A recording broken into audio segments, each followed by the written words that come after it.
Today, we are diving into one of the most profound texts in Mahayana Buddhism, the Avatamsaka Sutra. We're going to explore one of its most fascinating concepts, the truly unhindered path of a highly advanced bodhisattva. Now, you've probably heard these terms, right? A bodhisattva is someone on the path to becoming a Buddha. But what's so wild about the Avatamsaka Sutra is that it describes a state of being so advanced that it just completely blurs the line between the two. And that leads to this beautiful paradox that really gets to the heart of what enlightenment is all about. So here's how we're going to break it down. We'll look at the incredible state a bodhisattva can achieve, the paradoxical questions that this state raises, and then we'll get into the beautiful metaphor the sutra uses to explain the whole thing. All right, let's start with the core concept. It's a specific state of meditative consciousness, and it's called the unhindered wheel samadhi. So what does that actually mean? Well, you can think of it as this incredibly profound state where a bodhisattva just achieves complete and total freedom, mastery. They can function without any obstruction, internal or external. Their abilities become essentially boundless. And in practice, this means they have total freedom in their actions, their words, and their thoughts. Everything becomes perfectly aligned with the enlightened way of being. I mean, look at this. They can access the powers of all Buddhas. They can perform the very same deeds as a Buddha. They are, for all intents and purposes, operating on the same level. Okay, so that's the concept. But what does a state of consciousness like that actually look like, or, feel like? The sutra uses some absolutely breathtaking imagery to try and describe the mental landscape of a bodhisattva in this state. So try to picture this. It all starts with a single flower, but this isn't just any flower. It's so vast that it fills the entirety of space. And on this cosmic lotus, the bodhisattva is sitting there in meditation, their own form perfectly proportional to this immense reality. And then the vision just gets deeper. Every single petal on this universe-sized flower is adorned with an uncountable number of jewels. And each jewel isn't just a pretty gem. Each one is a universe unto itself, reflecting and containing infinite other worlds. And the vision just keeps expanding inward. It's this beautiful, almost fractal-like pattern. You look inside each one of those universe jewels, and you see countless pavilions. And inside every single one of those pavilions, countless Buddhas. And they're all there teaching, helping, and transforming countless beings, all at the same time.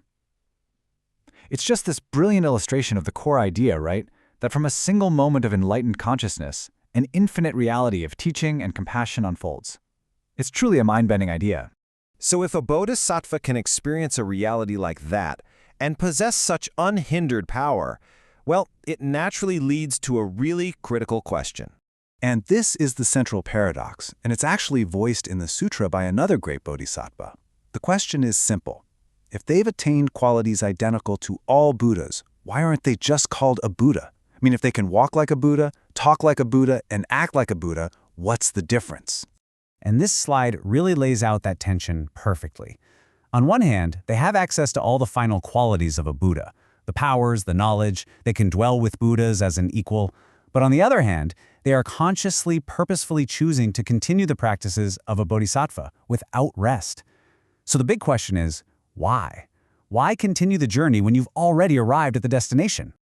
Now, to resolve this pretty profound paradox, the text does something really wonderful. It doesn't give us a dry, philosophical answer. Instead, it tells a story. So the story is about this great elephant king, Iravadana. He lives down on Earth in this incredible jeweled cave. This is his true form, his true home. He's described as pure white, 6 tusks, just a magnificent, powerful being. That's his essential nature. But one day, the god Indra wants to travel.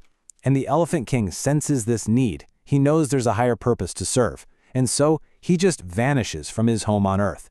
And then he reappears up in the heavens, but he's completely transformed. Now he's the celestial being with 33 heads, enjoying the pleasures of heaven right alongside the gods. He's totally indistinguishable from them. And yet, and this is the key, he hasn't stopped being the Elephant King. And right there, that's the resolution to the paradox. The bodhisattva can manifest the state and powers of a Buddha without ever abandoning their fundamental vow, their essential nature, as a bodhisattva. They can exist in both states at once. And this reveals the ultimate motivation, the why behind this incredible choice. It's not about achieving ultimate power for themselves, it's about fulfilling a much deeper purpose. You see, this is a conscious act of just boundless, active compassion. The Bodhisattva has already realized the ultimate truth. They're there, but they make this great vow to not rest, and their purpose? To guide every single being out of suffering. And they'll continue this work for countless eons, without ever getting tired. I mean, this quote really gets to the heart of the Bodhisattva path. They're using infinite wisdom to fuel infinite compassion. Their immense power isn't the end goal. It's the tool they use for service.